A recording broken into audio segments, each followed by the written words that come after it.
sweet boy. Oh, goodness. Goodness. How are you, girlfriend? How are you, girlfriend? You okay? Such a pretty little thing. Yes, you are. See, yes, I am.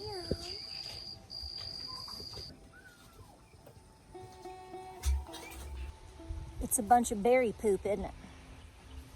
I know, it's a bunch of lies. That's what I keep telling everybody. Tell them, Yona. Gonna gay. Yona. Black bear.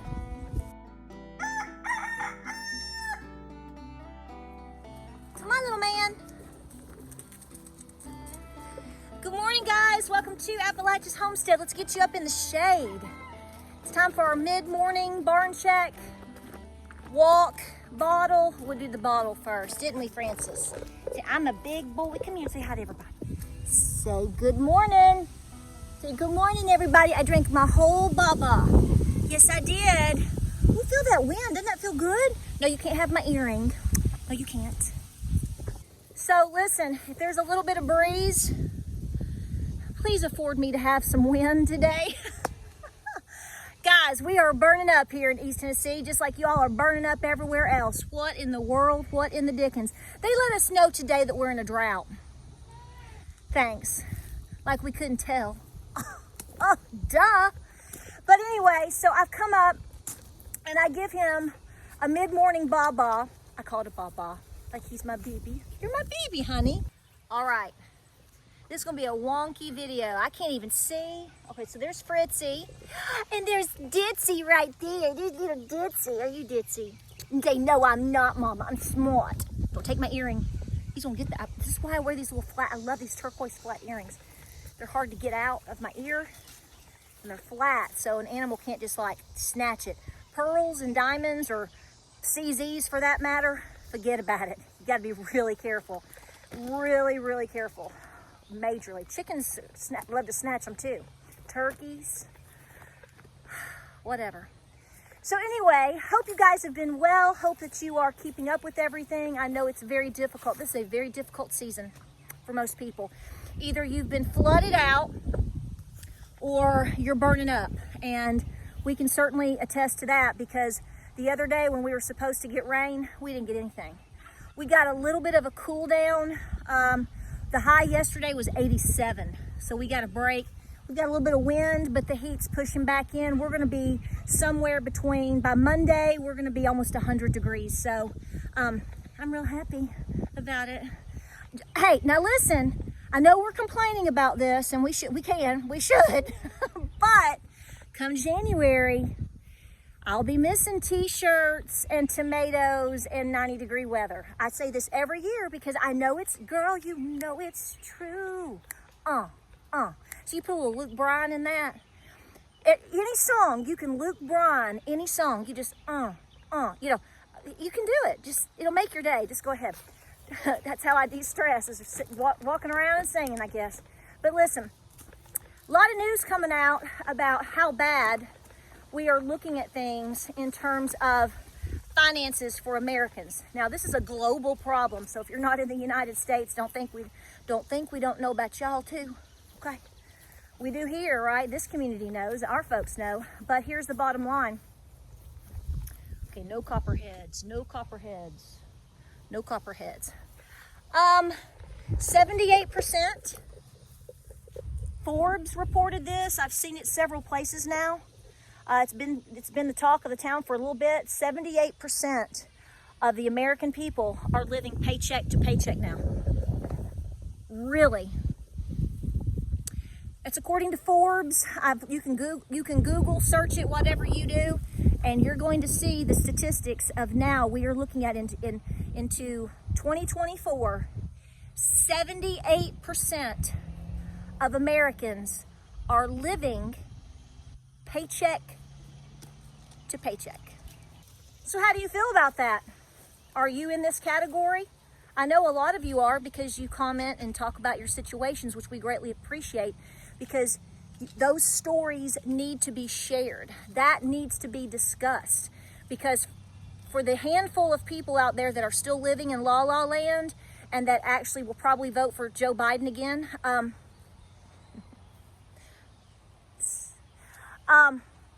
how's it going for you? Is it going pretty good? Are you excited about how the state of the economy and all of that?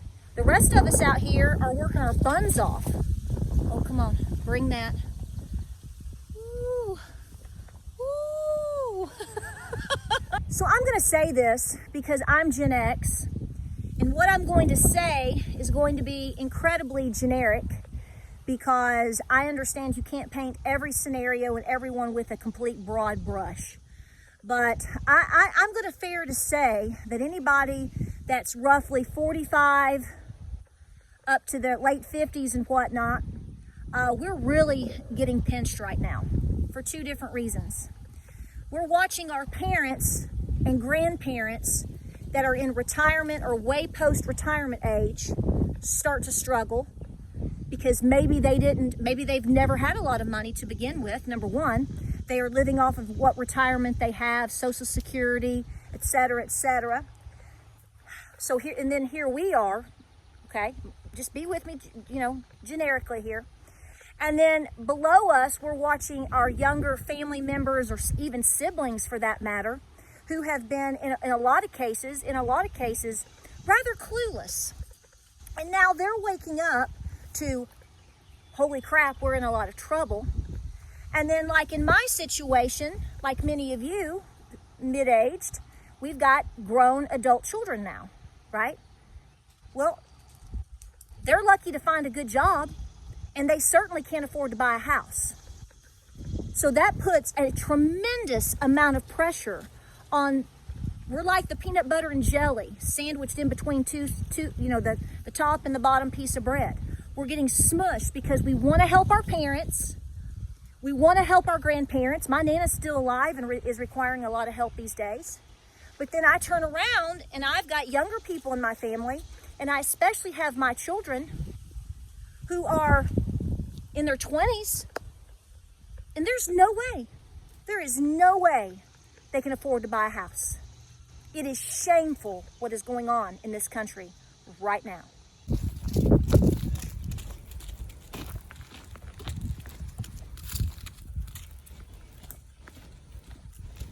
So what do? Well, the bottom line is we recognize the pressure that's on our generation, and it is tremendous. I feel this pressure. I don't know if you feel this pressure. And like I said, you might be a little younger than me. You might be a little bit older than me. You might be a boomer. I love my boomers. I call you my boomer. You're not a boomer. You're my boomer. You're my boomer. You give it the boom, baby. But even with you, I mean, you might be in a situation where you are, quote, let's just do it, you're a boomer, but your parents are still alive. They may be in their 80s up into their 90s. And then not only that, but on top of you then have your children and probably grandchildren and maybe even your great-grandchildren to think about. So it's like it's like the middle-aged generic group of people in this country. We have fond memories of how it should be, how it was, never perfect, but it was certainly a lot better. At least we thought it was, and I still contend it was, okay? I mean, we've really gone down the toilet over the last 20 years, 15 years. I can tell you we have since 2008, guaranteed. But it's a lot of stress on us right now because James and I, as you know, we have no plans to retire. We've given up on the whole idea of ever retiring. We're going to work, we're going to produce up until literally the moment we can. And all along the way, the main goals are to be and to remain as debt-free as possible and to continue to finesse our lifestyle, learn skills, and prepare for all the things around us.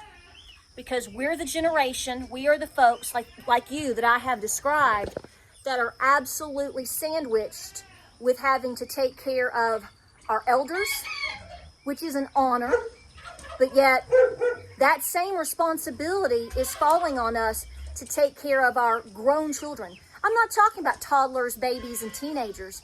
I'm talking about individuals like my son who's married. They're living out in an apartment. They've been looking at houses. They work more than full time, saving every penny they can. But the reality is, here in East Tennessee, in rural communities, and we've talked about this before, guys, little 2-bedroom, 1-bath homes that are 70 to 80 years old on 1 acre needs a lot of updates are $300,000. Who can afford that? Not very many. That would be a perfect starter home for my son and his wife. We looked at it. This is just like a week ago. We went and looked at it. We went and looked at another one, just to keep a pulse on the market, just to keep our head in the game in terms of what is reality. $300,000. Believe me, it's nothing off of HGTV at all. I will tell you this, 11 years ago, when we moved, we left the suburbs out of Knoxville, in deep West Knoxville, and we moved all the way up to Grandview Mountain. My farmhouse up there, if you watch my old videos, I'll just tell you this right now. I bought a 2,100 square foot farmhouse. Now, it was built in 1870, and of course it needed some things. It needed some updates. We had to get a new air condition, and we had to paint some things. I mean, it was livable, it was doable. We had to buy some appliances, the typical things that are not unusual. I mean, the house was built in 1870, so it had seen a lot, right? But overall, it was in great shape. And we had to modify and tweak things along the way, you know, get new light fixtures or fans. We did have to invest in a new roof at some point. But long story short, 2,100 square feet. It was 2,100 square feet. I got right at 15 acres, and I got it for $143,000. So you're looking at a house that is almost twice the size of the one I just mentioned, on 1 acre, $300,000. How are young people supposed to do this? They're not supposed to do it. They don't want them to do it. And they're putting the pinch on and pressure on you to deplete you, because you are the good citizen that not only wants to help take care of your parents or your grandparents, but now you have this pressure to also help establish your younger members of your family. I'm going to tell you this right now, and I don't know how you feel about it, but I'm going to say it anyway. Do not, absolutely do not stick your neck out to make that happen.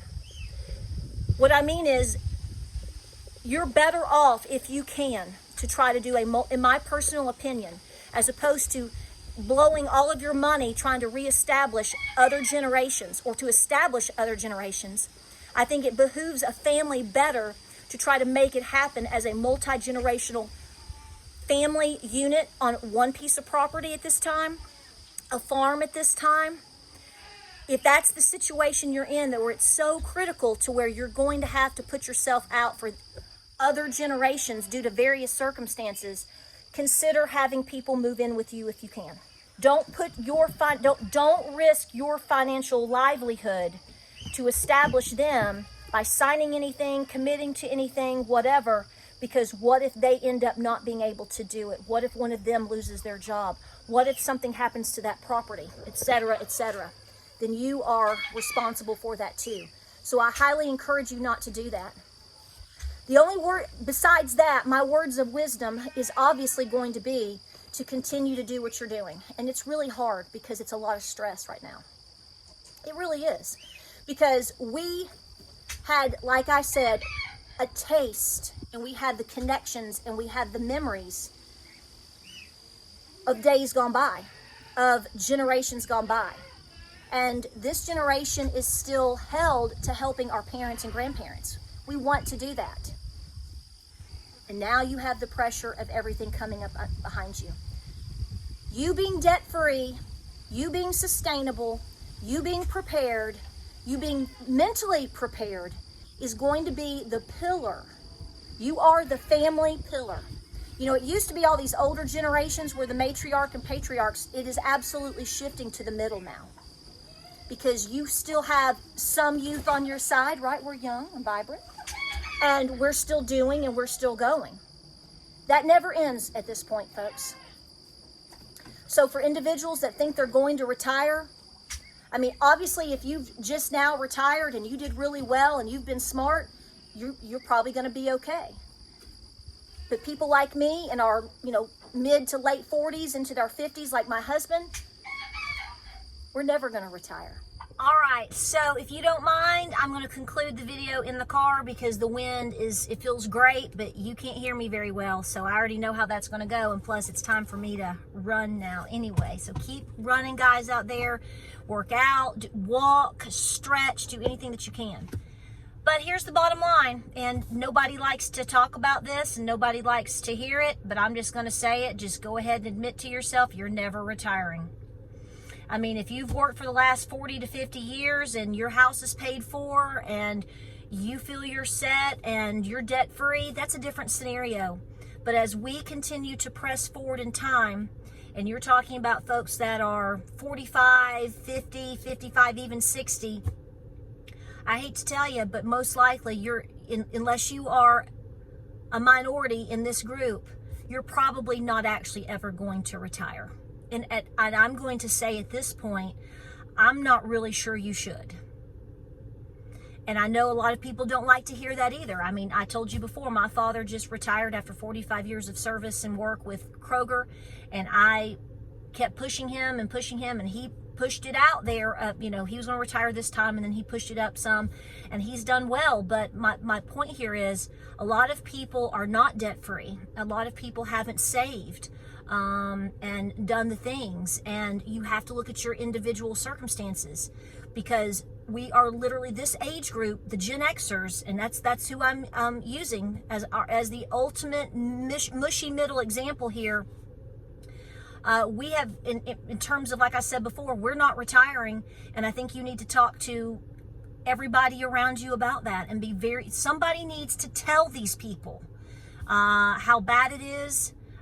Because even if they think that this is going on, they may think that this is just temporary for a couple of years, and maybe it is. I'm not trying to be totally down on everything, but it's not looking good, and the reality is we're not retiring.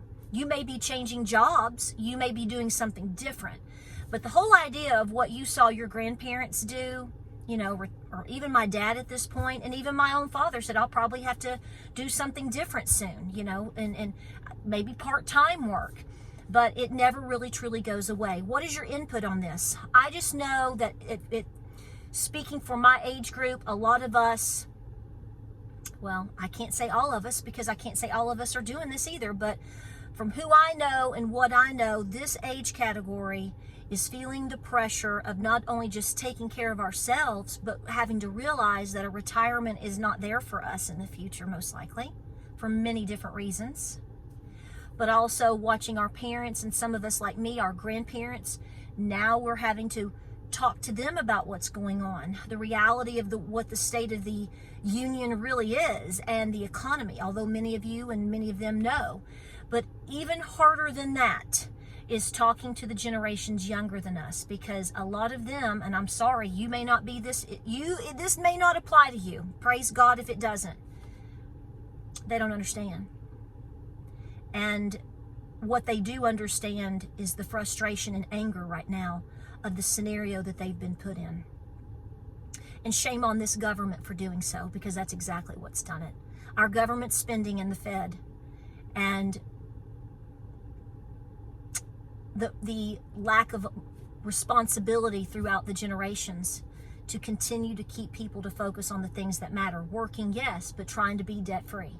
This is why I've been telling you guys I have been hounding you, and I know I have, because some of you have pushed back on me really, really hard in the last couple of years. I'm like, you need to be debt-free as possible. Please do it. And I've had some people say, well, if we're going to go into an economic collapse sometimes, who cares? I'm just going to spend. I was talking to my friend that I met with the other day that came up from Atlanta. He lives north of Atlanta, and he came up and he was like, I think people are just saying to heck with it now. There's a large group of people. They don't care if they go bankrupt. They don't care if they lose their money. They don't care if they lose their jobs. They're just doing whatever they was spending their credit cards, baby. They're just doing whatever the heck they want when they want. He said this all on his own. So it's obvious. Well, that's going to put those people in a massive world of hurt. And I hate to say it, but who do you think they're going to come to for help when they realize how dumb they've been? And what are you going to do about that when that happens? We've talked about that many times as well. It's a tough spot right now. So the best that you can do is do what you can do. In both sides of the spectrum, older than you and younger than you, you better be hounding them with conversation and letting them know the reality of the world we're all in, and that while you're doing your best in the mushy middle to take care of you and to help if possible,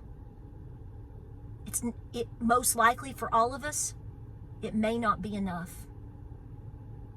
You cannot take on the irresponsibility of your parents if they've made bad decisions. I've got turkey, do you see? You cannot take on this crazy town irresponsibility of your young adult children. But what you can do is talk to them hardcore. So what if they get mad at you? So what? You're telling them the truth and you're doing the right thing. Remind them constantly. Deep down, they know you're right. They'll just have to get over their whatever it is. And in the end, they're going to know you told them. And you'll sleep better. And we all can pray that they are immediately listening, or at some point they will listen and change. All you can do is your best. But this is where we are. 78% of the American public is now living paycheck to paycheck. Hope this video finds you well. I know it's a stressful conversation, but it has to happen. And it has to happen often, especially now. Is it too late? Yes and no. Make sure you're in the no category and keep pressing forward. Like, subscribe, and share. Stay busy out there. Pray, prep, and be peaceful. So much is happening. Don't get distracted, because that's exactly what this incredible spiritual warfare that you're in right now is, hardcore distracting you. No. Step back. Step away. Stay busy. I love you. Give me a hug. Stay strong. And I'll see you guys on the next